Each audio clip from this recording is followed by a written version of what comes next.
Hey, I think it is Wednesday. My goodness, this week is going so fast. We have a beautiful college basketball slate that is already underway. So I wanted to get this show done earlier today and also, so that I can be done with work earlier today. Andy Lang going to join us. Andy has a myriad of things to talk about. He mentioned NHL, NBA, and what was the last one? You want to talk about bare Oh my knuckle gosh, we have fighting?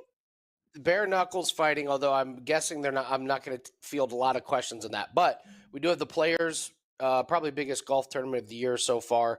So that's a huge one, and we've got a UFC event. So welcome any questions from any of those sports. All right. Well, I got our Instagram page open. I will be fielding questions from there. You can also ask them on X, the app formerly known as Twitter, and our YouTube channel. Andy, I'm going to retweet this show because, maybe then we can get some people to actually give us a little something from the Elon app. We'll see. It is early. I understand most of you guys have jobs. This is my job, though. So I am here to talk some college basketball.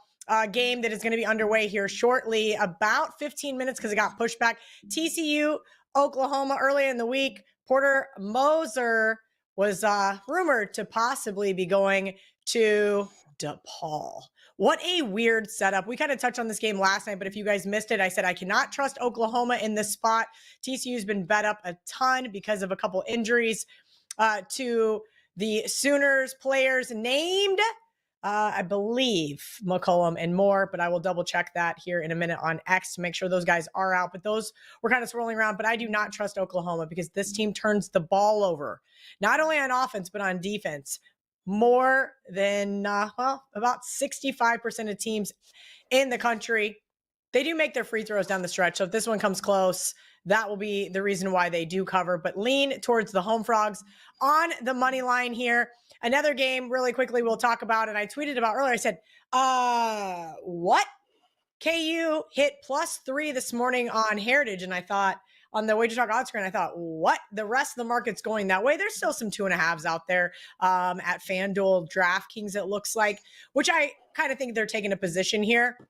Cincinnati, nice win over West Virginia. I think everybody thought, hey, let's play on Cincinnati against West Virginia because they had just played each other, and West Virginia got blown out, like 90-56. Well, last night they did get the backdoor cover, and frankly, Cincinnati got very lucky to win that game, mainly because they're just better at rebounding than West Virginia, and that's essentially what it came down to. Now, here's a Kansas team with, a couple of guys missing, guys named Hunter Dickinson and Kevin McCullough that associate with 31 points per game. I'm not taking the Jayhawks, but I think Cincinnati's getting a little too much love at this point in time in that line. And one more game that's tipping off here in a minute, USC, Washington. I will say this, my good friend Chris Thurston took the +4 with Washington. If you guys remember, we talked about this team with BP on Monday. We don't like Washington. They're not impressive. They don't get boards. They turn the ball over. They don't make free throws. USC, on the other hand, kind of a really weird season, right? 6-game losing streak there in Pac-12 play. But now all of a sudden they're coming to play.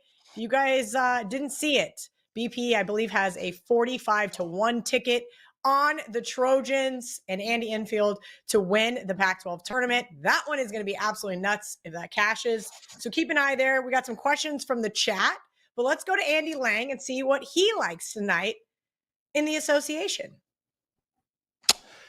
Good night of NBA games. I think pretty good bettable games. Kelly, I can start with the Golden State Warriors and Dallas Mavericks. I would say that's probably a pretty decent marquee game. Unfortunately, Steph Curry is going to be out of this game, so the Warriors are going to be a little bit shorthanded. And what I'm focusing in on this one is the Dallas Mavericks and the team total over. The team total just moved from 119.5 to 120.5, and I think that's the correct move. We look at this Golden State team, and they just came off of a 112-102 win. They held the Spurs to 102 points, but before that, they gave up 125 and 126. So without Steph Curry, this team just, I'm not saying Steph is awesome on defense, but the team can just be a little bit discombobulated. And this is a Dallas Mavericks team that can put up a ton of points. They just put up 127 against Chicago, 142 against Detroit. And they're at home on this one. Those are 2 road games they're coming off of. And I just think, boy, at home, nice little statement against the Golden State Warriors. I could see this being a really big offensive night for Dallas. I don't trust this Golden State defense without Steph Curry in it. So that would be the first game that I'm looking at for tonight, Kelly.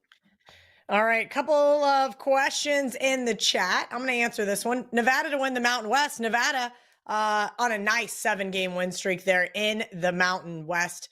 I like this team. Steve Alford's done a really good job with them. Outside of that 3-game losing streak back in January, they're pretty well-rounded. But, they don't make their free throws, and that is very, very, very frustrating. I'm going to keep an eye on this one because I'm not sure it's not going to be San Diego State. I'm not sure it's not going to be Colorado State. I'm not sure, maybe, just maybe, a team named UNLV can't make a run. No, I lied. UNLV already lost, to San Diego State. No, they play San Diego State tomorrow. I'm not sure UNLV, good grief, guys. I need another cup of coffee. The UNLV can't make a run here. We'll keep an eye here on the Mountain West. Maybe I'll see if I got a play for you guys on tomorrow's show or before. I'll answer that one on Twitter. How about that? This is a conference that I used to pay a lot more attention to, and admittedly, since I moved to Florida, I have not. Andy Lang, the dogs have been barking pretty well in the NBA since All-Star break. So I've started paying a little bit closer attention. I won't say that it's been my focus per se, but I've kind of had my eye on a couple of teams. And what I like to do is look for the really, really disgusting, ugly, nasty dogs. Why? There's a lot of them tonight. There's a lot of them tonight. Oh, yeah. There is. You get Nets, Magic, Raptors, Pistons.